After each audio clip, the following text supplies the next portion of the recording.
इतिहास गवाह है, संभाजी महाराज ने अपने सिर्फ 9 साल के शासनकाल में 120 से अधिक युद्ध लड़े और जीते थे। उनकी वीरता ऐसी थी कि उनका नाम सुनकर औरंगजेब तक डर उठता था। लेकिन संभाजी महाराज की सबसे बड़ी ताकत सिर्फ युद्ध जीतना नहीं थी। असली शक्ति थी मुगलों को दक्कन में उलझाए रखना। गनिमी कावा, छापामार युद्ध से दुश्मन को चैन से न बैठने देना और हर हाल में स्वराज्य को टूटने से बचाना।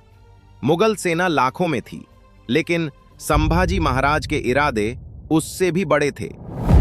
1680 स्वराज्य एक मोड़ पर खड़ा था। एक तरफ थे संभाजी महाराज और दूसरी तरफ स्वराज्य के भीतर उठते सवाल, कौन बनेगा अगला छत्रपति?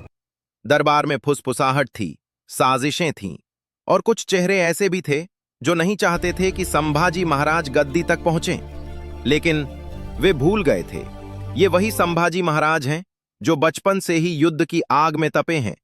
संघर्ष आसान नहीं था, हर कदम पर रुकावट, हर मोड़ पर चुनौती, लेकिन हर बाधा को चीरते हुए संभाजी महाराज आगे बढ़ते गए।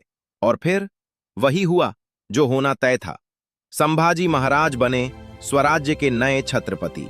लेकिन ये जीत नहीं थी, ये तो सिर्फ शुरुआत थी। उधर दिल्ली के सिंहासन पर बैठा औरंगजेब अब शांत नहीं था। वो समझ चुका था, अगर अब नहीं रोका तो स्वराज्य मेरी पहुंच से बाहर हो जाएगा।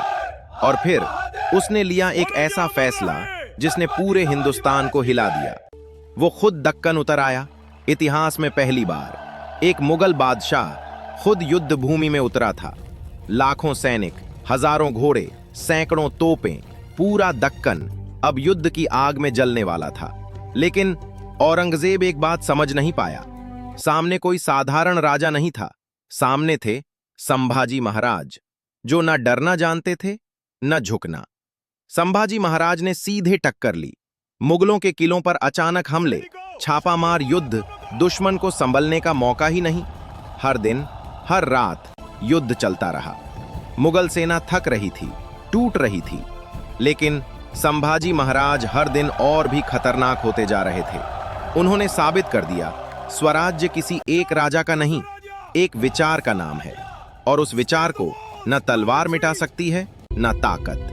लेकिन इतिहास का सबसे बड़ा युद्ध अभी बाकी था, जहां दुश्मन सामने नहीं था बल्कि पीछे छुपा हुआ था, जहां तलवार नहीं विश्वासघात ने वार किया। और वहीं से शुरू हुआ संभाजी महाराज के जीवन का सबसे दर्दनाक, सबसे अमर अध्याय। The enemy is fortified. Our resolve is our strength.